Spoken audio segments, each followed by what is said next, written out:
All right, there's a good chance we are live. Okay, finally, just 1 minute late or something, that's fine. 4 o'clock here on Wednesday. This is our Wednesday afternoon, 4 o'clock live feed. Today is the 30th of May. Jimmy Doane Show with Counselor Curtis and Jimmy Doane. Hello.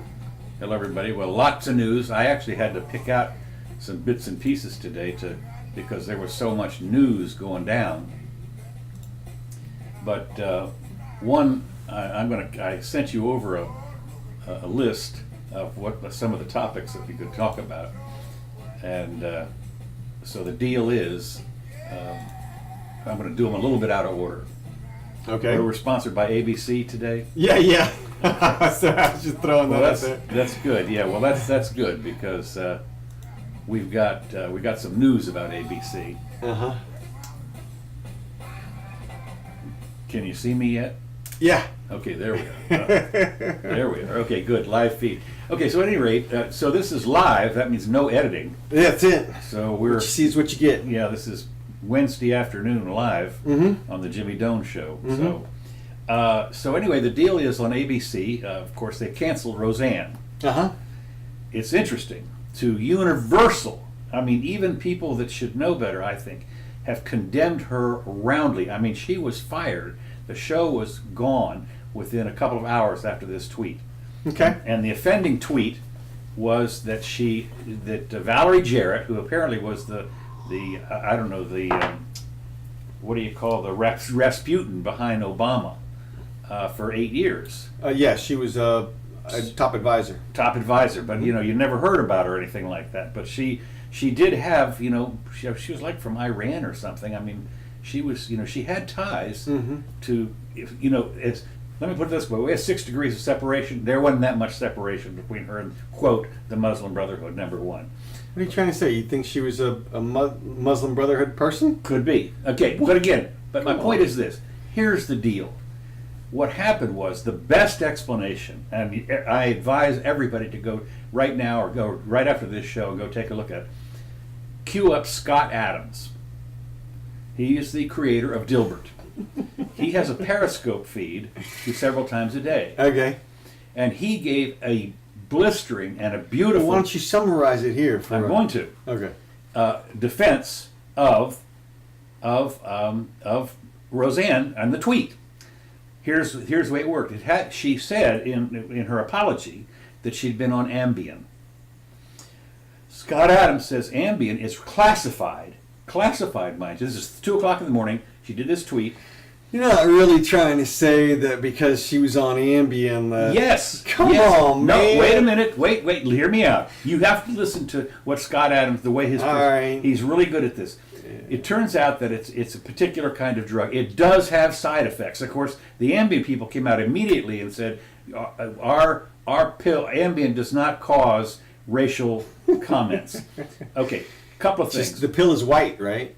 Yeah, right. I see what's going on. So anyway, but the point is this: that a lot of to summarize it, this is she could have been in one of the side effects. You list all the side effects on these pills. Oh my God, you're like totally reaching here. If you listen to Scott Adams, I'm telling you, he made a lot of good points on this. He really did. Look, okay, and sleep deprivation. There's no question that sleep deprivation can literally cause hallucination to the point of death. All right, it is. And well, that's what they should put you to sleep.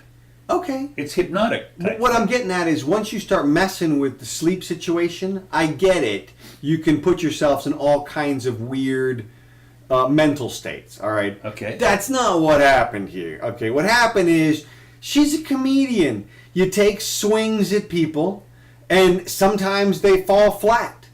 And she as a professional comedian, I would think that she would know better than to employ the particular type of joke that she should have. I mean, that's like a dumb. But again, it's not even a good joke. I know, but it's like when you're drunk and you tweet. Okay, and listen, that makes a lot more sense to say Look, Rosanne is a better comedian than that. Yeah, she is. She is. I mean, the fact is that you know as well as I do that you can, if you drink and you get a little out of your head, you go start making phone calls. Right, and you can say some things and do some things that you would never do when you're sober. Right. Okay. Apparently, Ambien can do this as well, and there are again, it's rare, but it's not that it doesn't happen. Well, wait a minute now. Let hear me out here. Okay. So the point is, though, that here's the deal. No, not giving her any leeway at all. They fired her and released the show. Think about the hundreds of people that were involved in this very, very popular show on ABC, and all of them out of work it's now. their prerogative, though. Yes, I understand that, but it's interesting when you look. You hope it was a business decision. You hope that somewhere back in the accounting office they said, look. 40,000 people are not going to come to the park this year. That times 67,000 hamburgers plus Coca-Cola French fries equals greater than advertising dollars for the Rosanne show. Can it? I don't believe that. Okay. And the reason I don't believe that is, for instance, one of the things of course, Disney's just raised their prices again on their places. If it was a poor business decision, then somebody else will pick up the show. Right. That is exactly right. And I have no doubt in my mind that Fox or somebody is going to pick it up. You got all kinds of players. You got Netflix, Hulu, Amazon, all kinds of people. And so my point, if you listen to Scott Adams, it's about a 20-minute thing because he's on Periscope a couple times a day, and he gives a very, very logical explanation of how this might have happened.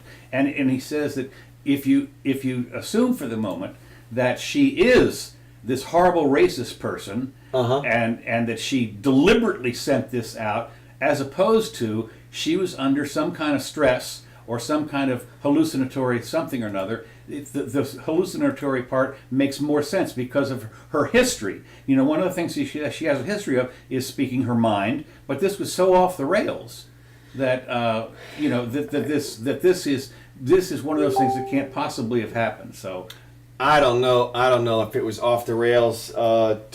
If you actually look at the tweet itself, it didn't really make any sense. Well, yeah. If you married the Muslim Brotherhood with Planet of the Apes, you'd have VJ. Well, that makes perfect sense. What are you talking about? Of course, it doesn't make any sense to me. What Planet of the Apes? Who take over the world? Or? No, that's a jab at how she looks. She's trying. That's the whole racist element to it. Well, what's interesting is that apparently she claims she didn't know that Valerie was quote of color. That is, if you see her picture, right, she looks almost white.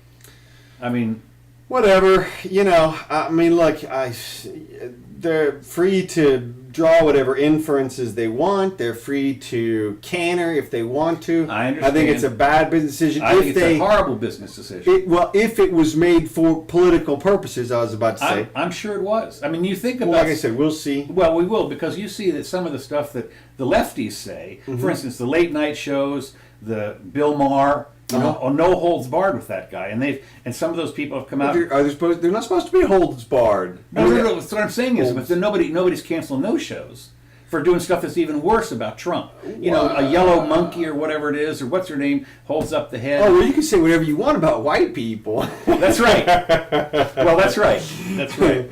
But I mean, what's interesting is you look at something. When I was growing up, for instance, we had something out in the playground called monkey bars. Oh.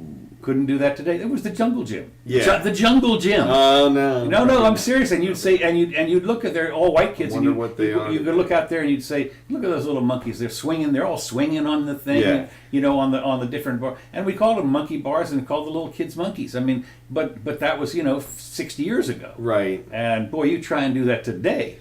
I don't know. I suppose you could get away. Look, like I said, it was just. You make, as a comedian, you're always throwing jokes out there. You do the Kathy Griffin, cut the Trump head off thing. Sometimes you pay.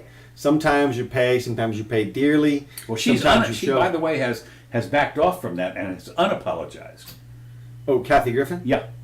She's come back and said, no. Because I think she got a lot of her gigs back. Okay. Overseas or something. She got a lot of her gigs back. Right. So she's doing pretty well. Well, I mean, from my perspective, look, you have to give entertainers the pass.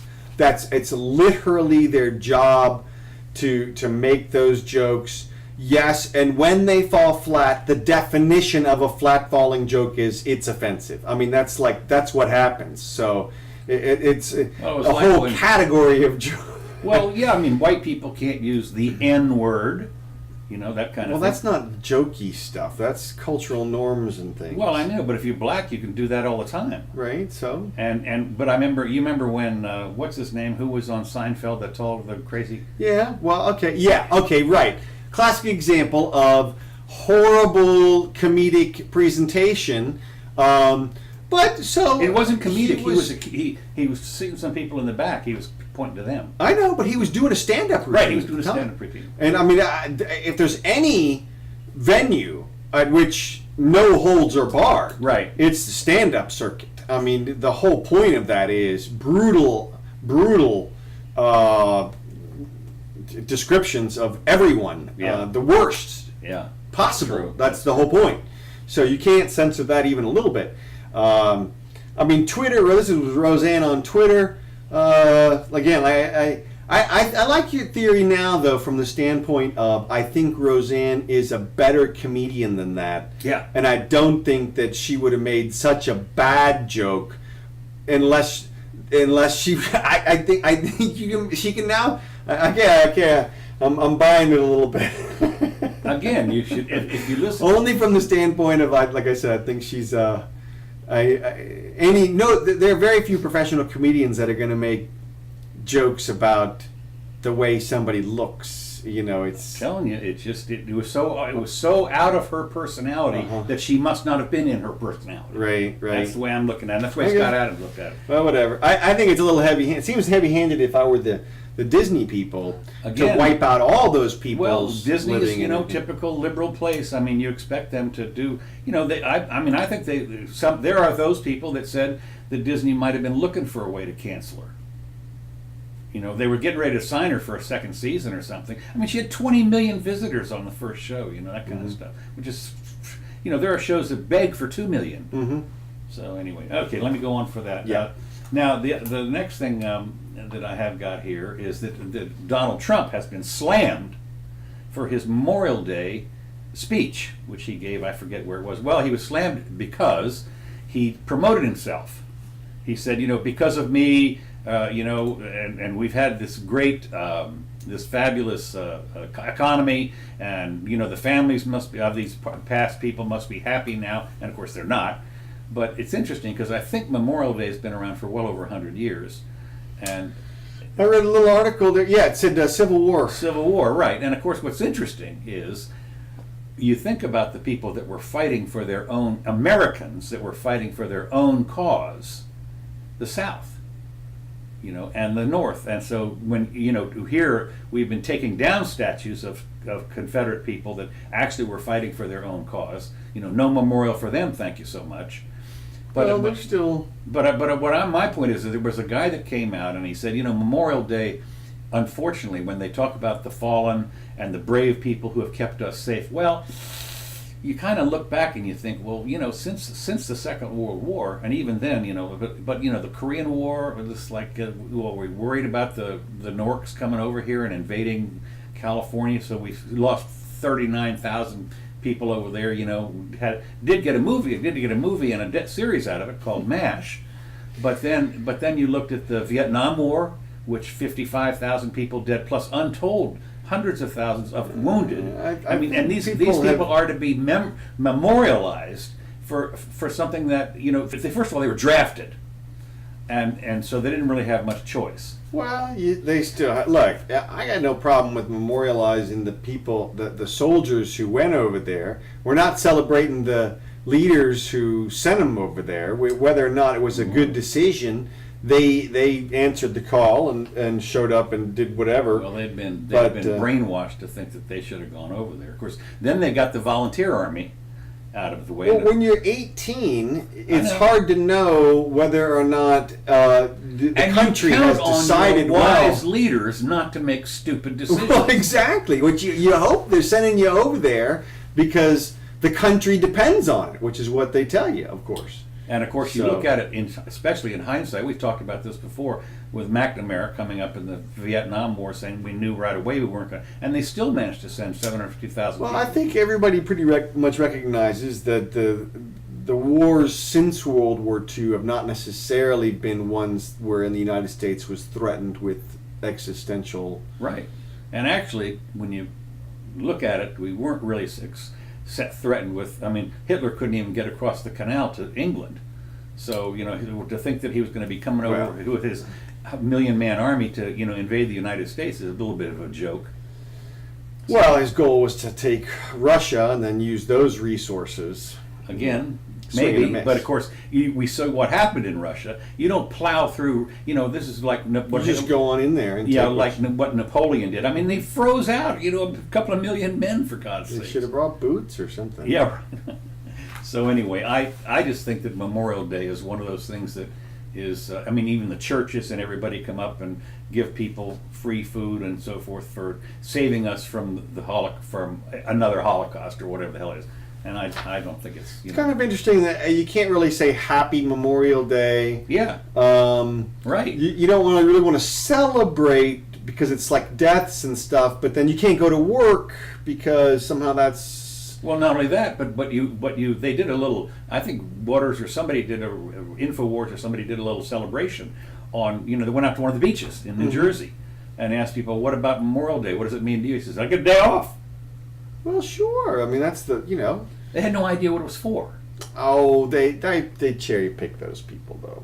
Well, maybe. All right. Well, moving on. Mm-hmm. The next big news, of course, is apparently on the on again, off again, on again, off again.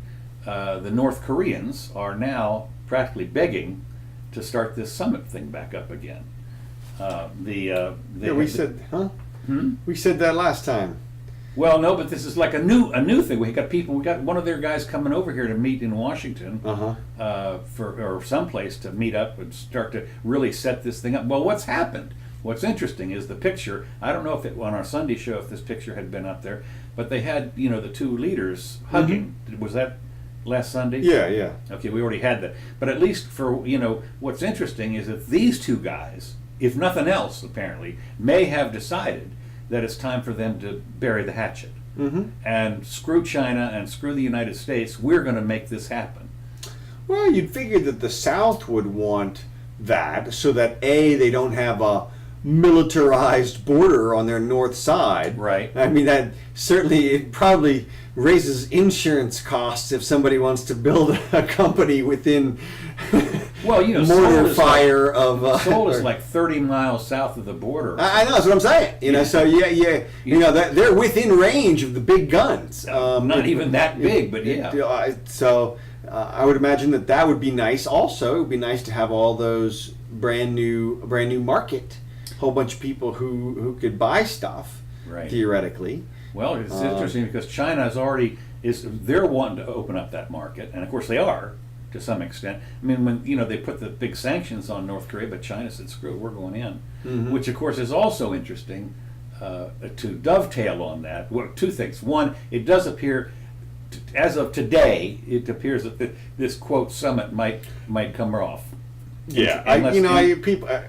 Unless the United States gets in there. It's all part of the negotiation. The on again, off again thing is all part of the negotiation. That's right. So we won't know who wants what, how bad until it's a done deal. That's part of the deal. So along that same thing here. Let me just see here if I've got it. Here we are. To dovetail on that, in New Delhi, India will keep trading with Iran and Venezuela despite the threat of a fallout from U.S. sanctions against two countries. Foreign Minister, whatever her name is, said Monday. And what it's becoming, what's interesting is that the United States has become a little more irrelevant in some of these negotiations. Well, no, I mean they've always wanted to be part of the deal, and so now they've got the Iran. They're ramping up the sanctions again on Venezuela. They've done that again. Some new sanctions which is like the country is already so broke you can't imagine. But India, among other countries, and of course some of the people in the Eurozone, we talked about this, have said, screw it, we're gonna trade with them anyway. We got deals with these people. This is a multi-billion-dollar deal where we don't care what you say, Mr. United States.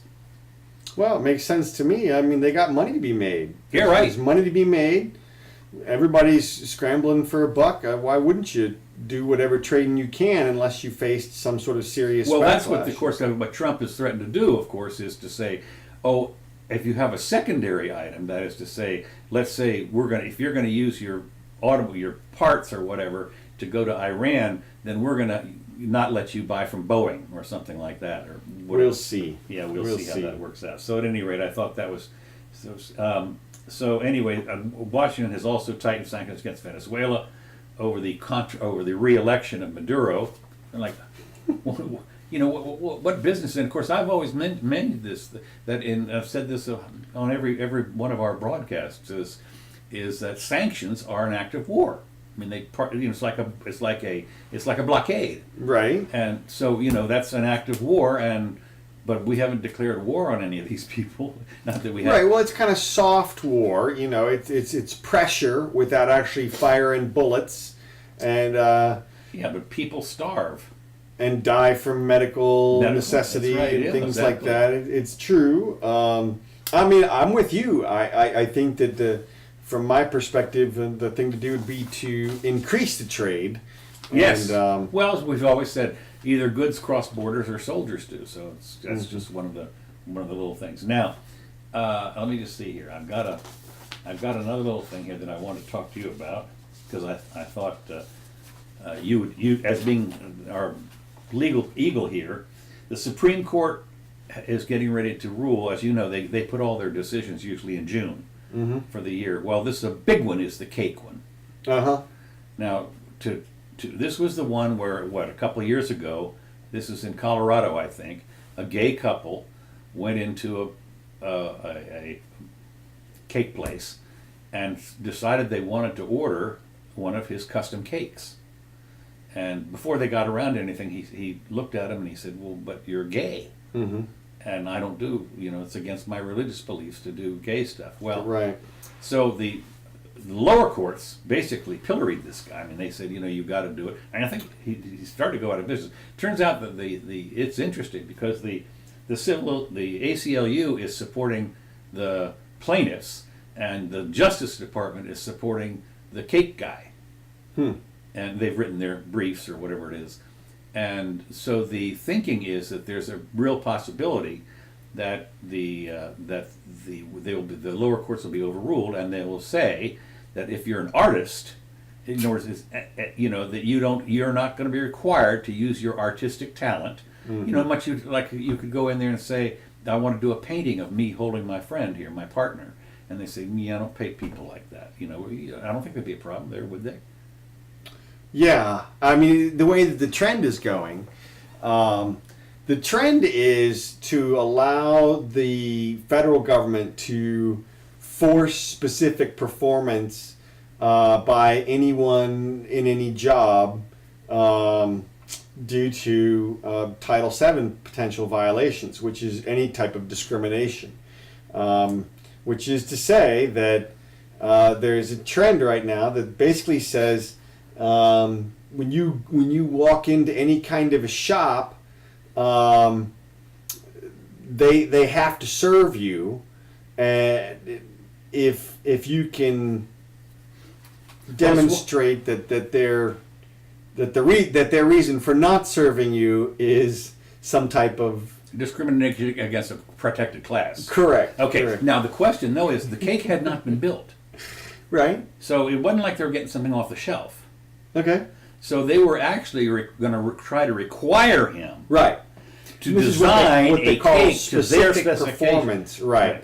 And it's generally not available in civil actions. Like, for example, if Michael Jackson, well, not Michael Jackson, but somebody who's alive, contracts to play a gig at a venue and then cancels. The party can sue Michael Jackson but the legal remedy cannot force Michael Jackson to go perform that night. Right. What it does is Michael Jackson pays the damages. Right. Okay. So that's what the cake builder's lawyer is trying to argue, is that this is a performance. You can't force a performance. The building of this cake is not just a job; it's a performance of some type. Right. Well, that's exactly that's what they're. And so, good luck with that. That should work. Well, look, what should work.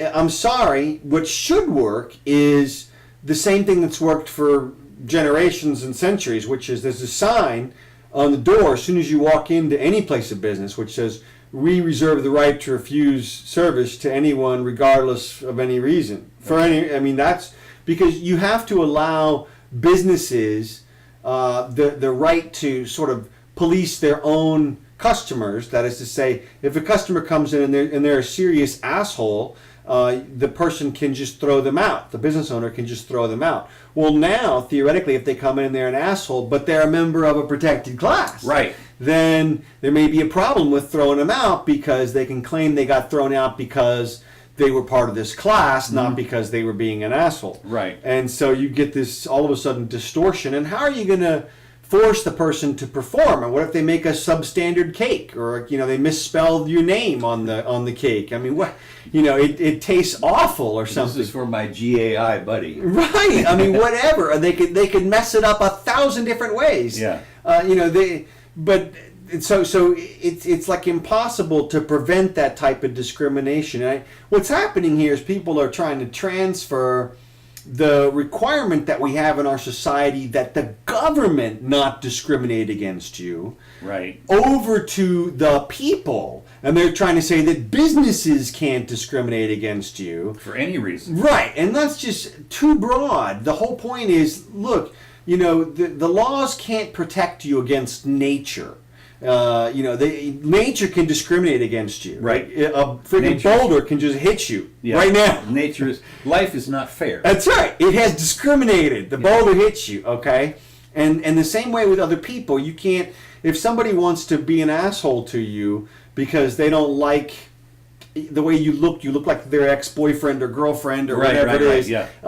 You can't force them to be cool. And this is that effort. This is, going into a place of business and being like, well, we want people to be polite and treat us well. Well, too bad. The people get to treat you how you want to treat you. But what we will do is we will prevent the government from systematically discriminating against you. Okay, that's why we have the amendments and such. Right. And so there's your protection, equal protection, 14th Amendment, 5th Amendment, 4th Amendment. These so it's all built in there.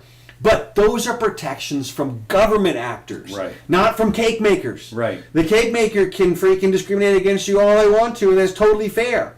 And the remedy is the market. That is to say, if a cake maker tries to discriminate against too many people, guess what's going to happen? He's cutting his business out. Right. And nobody, first of all, that specific business, and then anybody who hears about that is going to be like, I'm not going to that cake maker, I'm going to the friendly cake maker or whatever. That's why they have Yelp or something. Exactly. You can write a poor review. And these days competition is such that if you're cutting out huge swaths of people, I can't see how you're going to stay in business for long. Right. And you're also shunking business over to the other people. Right. So it all works itself out. Public opinion takes care of it. The market takes care of the bad actors and the good actors. You don't need laws and rulings from the Supreme Court of the United States to force people to be cool. Right. But that being said, we may get one anyway. Yeah. I seem to think that with what's his name on there, that it's probably going to be one of those 5 to 4 things where they're going to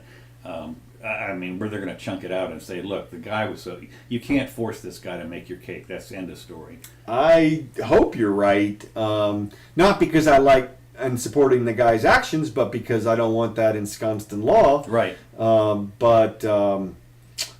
see. Again, you got to realize that this is where you mistreat the waitress. She's going to spit in your hamburger before she brings it out. That's it, man. That's it. Here's your cake. Here's your cake. Enjoy. That's right. I mean, no way, man. No way. You would. I just no, I wouldn't. That wouldn't be the place that I would go to. So yeah. So anyway, we'll this see. is going to be interesting. Of course, the opponents are saying that this is going to roll back the protections that were built in during the Obama administration for LGBTQLYZ people, but of course, again, that's the decision here is really, so I think that it's going to be interesting. So that is that. Let's see, Rosanne withdrew. Let's see, I've got two more things here. Mm-hmm. Okay. In the University of Florida, this is we're just talking about this. We've got here at the University of Florida. This is fabulous.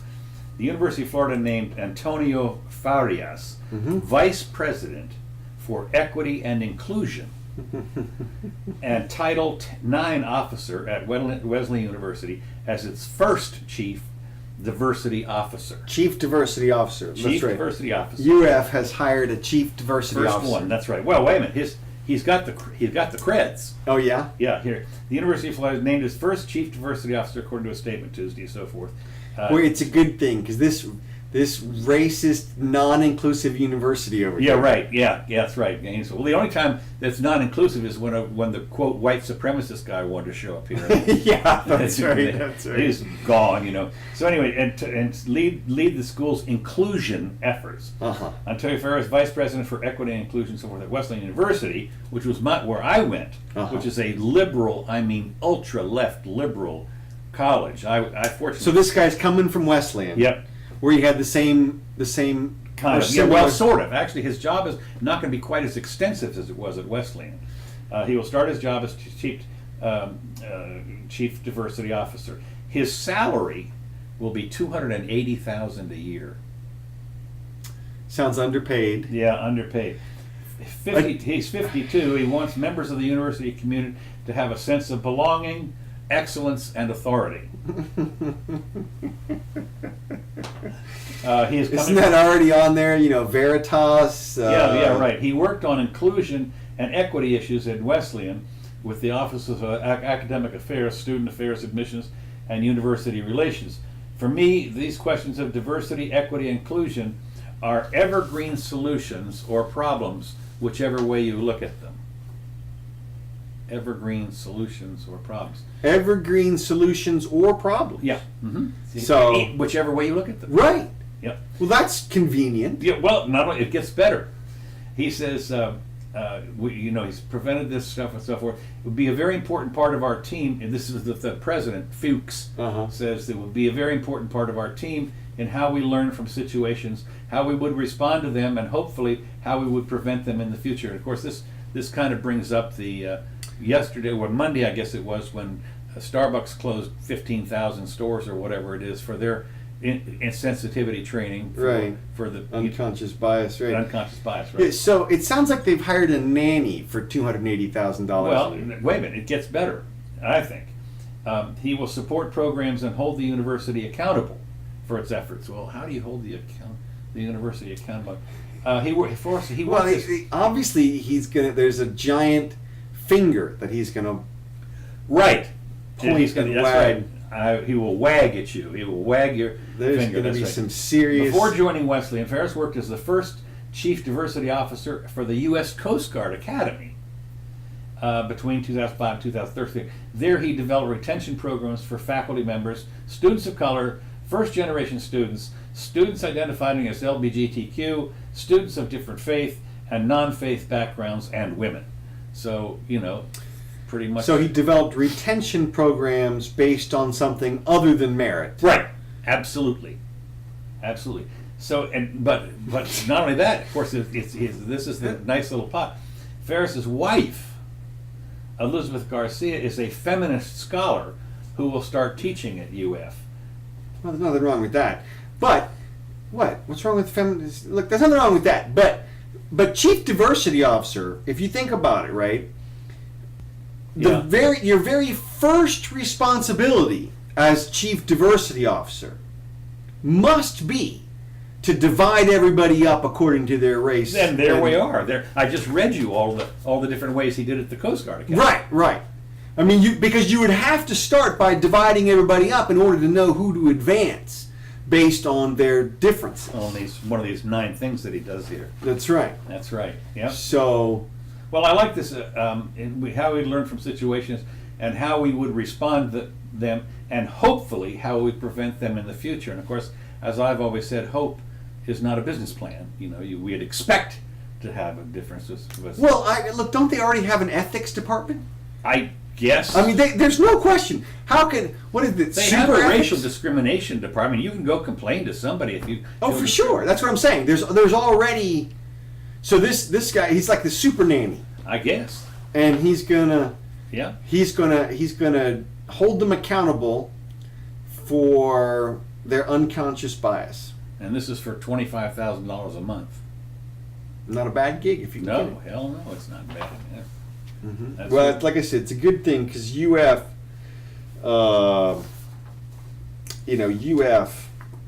boy, right? Yeah. Oh, yeah. I mean, they're all over the map. Well, chain gangs and yeah.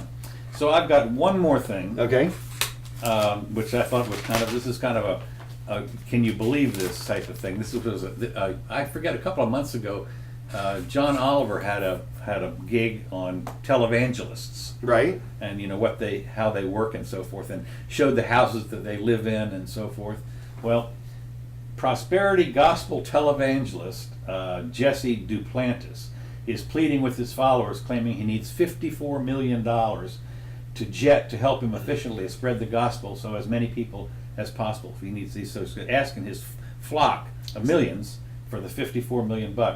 In a video posted to YouTube, the television preacher asked the Lord and his hundreds of thousands of followers around the world to help him find this new Falcon X private jet. He even suggested that God would use private jets to evangelize, saying he'd be on an airplane preaching the gospel of the world, also opining that Jesus wouldn't be riding a donkey. But I mean, this is 54. Now this is his third private jet, so he's got to have. I guess I don't know how you fly 2 of them at the same time. Obviously, the guy is inspirational. What a bunch of maroons. I mean, you think about the suckers that get in on this. It's just. Who knows? Who knows? Better than to give to receive. You get people. They feel fulfilled. Well, I remember I used to watch some of these guys on Sunday morning, and you had the green prayer cloth of prosperity, or they would send you some little water that was holy water or something, and your dreams will come true and so forth. And that's right. That's right. Yeah. This mug could be yours. Right. That's right. The Jimmy Doane mug. Drink out of that. That's what, and of course, that's one of the things that's interesting. Is that's what. Let's see. That brings out the other thing is the Ben Shapiro, who's a bit of a warmonger, and you should hear his Memorial Day screed on how we should worship our veterans. It's just scary. But he has a mug. He says this mug can be yours for if you pony up $100 a year to join his club.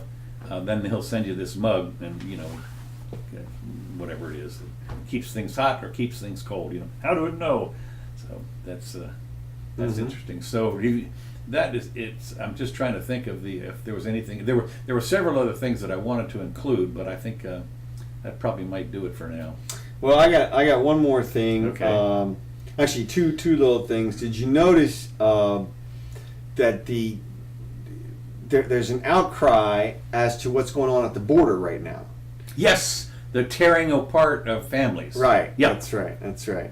Well, you know what's going on there. Yeah, I mean, it turns out they do it by law. They don't have any choice. I mean, well, they're right because this is the mandates that we have around the country these days. Is that the state owns your kids. Right. So if the parents show up with kids, they're already breaking the law, so to speak. So if they're here illegally, so that's basically grounds for separation.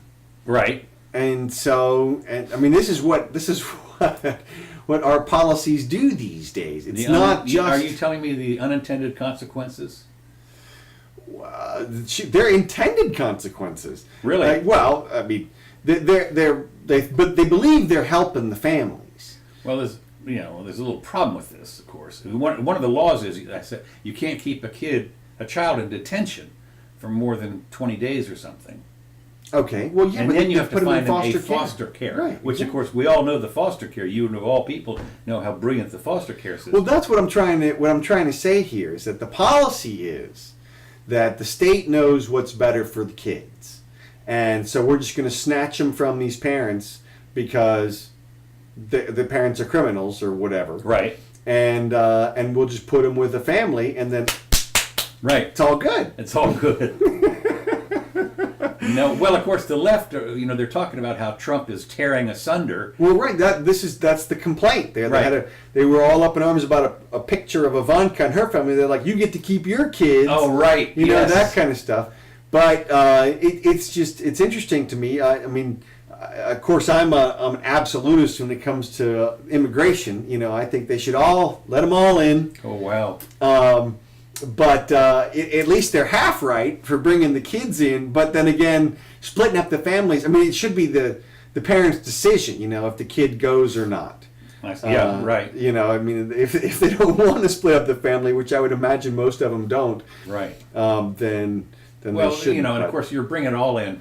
I think the caveat would be no help from the government. Right. Yeah, I mean, Yeah, no, well, no that Social would be Security, yeah. no homes, no food, no nothing. You're on your own. That's it. So that's fine. Yeah, that I can go with that. But the problem is without a border, you don't have a country. So you got to be kind of careful about that. Well, you still do. You have the country manifests itself in the language and the culture, what people pay attention to. I mean, there's always a little bit of loosey-goosiness around country borders where there's a little bit of overlap. Some families from different groups live on other sides, and so there's no problem with that. That doesn't dissolve the identity of the country or anything like Of that. course, we talked about it on Sunday about the Britain is dissolving completely with this.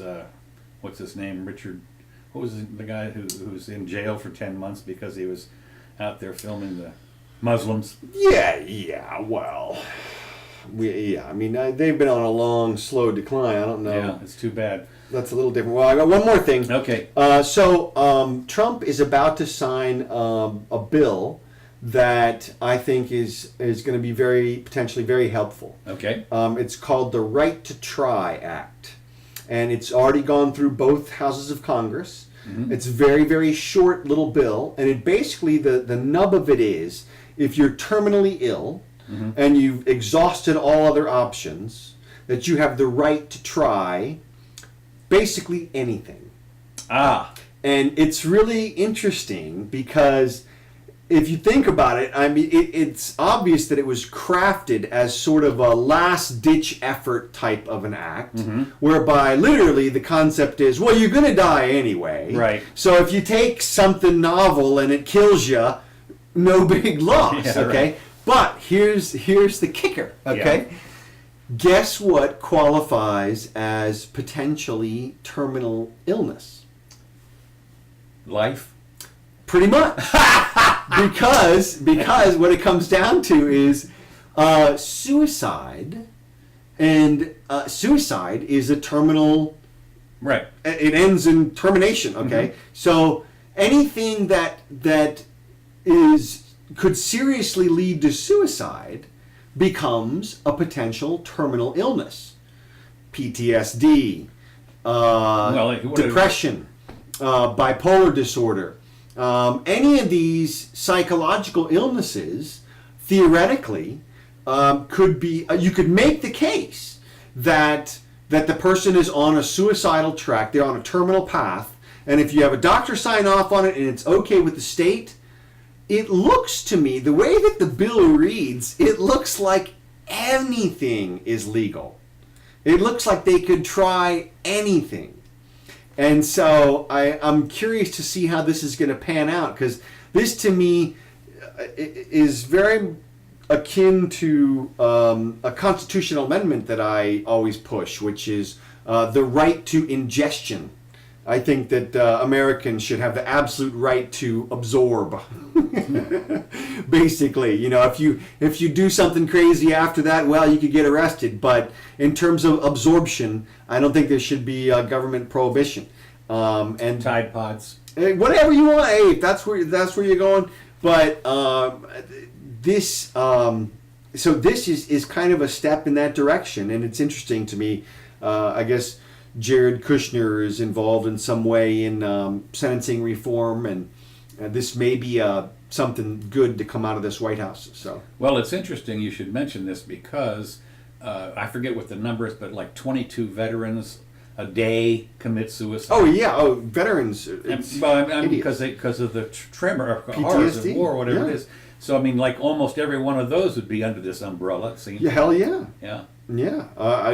It's just it's very interesting to see how broad. It's so broadly worded. The question now is, if you're some smart attorney, how can you make some money on this? Well, and I've already figured out how. Okay. Yeah, theoretically, you could go to your manufacturer of anything, and you could get them patients. And if the patients had doctors to sign off on it, the manufacturers could be protected through this loop. The concept that whatever they're manufacturing, they're providing these terminally ill patients. They can manufacture heroin, cocaine, whatever they wanted to, sell it legally to these particular patients. If there's a big enough pool of patients, they could have a full-blown drug industry of terminally ill patients, or for terminally ill patients. That'd be great. Well, I mean, it seems legal at this point. Well, you think about it for a second. It's going to happen the back doorway anyway. Yeah, well, you're right. But as I say, life is a terminal illness. Yeah. So I'm going to die. I'm going to die. So give me that heroin. That's it. All right. Well. All right. I think that pretty much gets us summed up here. Whoops.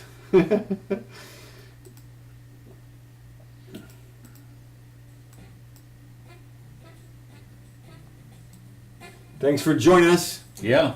We'll be back on Sunday at 4 o'clock. Yeah. Hopefully this actually went live and streamed through. Now, we're on Facebook, right? I think so. Okay. We're going to find out soon enough. Okay. So, it sounded like some people were chiming in earlier, but I couldn't see any notices or anything. So I'll figure out how to do that so that if you listened and chimed in, I can answer next time. So, share with your friends if you feel like it. And like us. Yeah, like us if you like us. Like us. See you soon. Oh, look at this. The 5 worst Valerie Jarrett scandals. I'll tell you, that's one thing about the interweb. It takes you almost no time at all to come up with the answers. Oh, yeah. Oh, it's brilliant.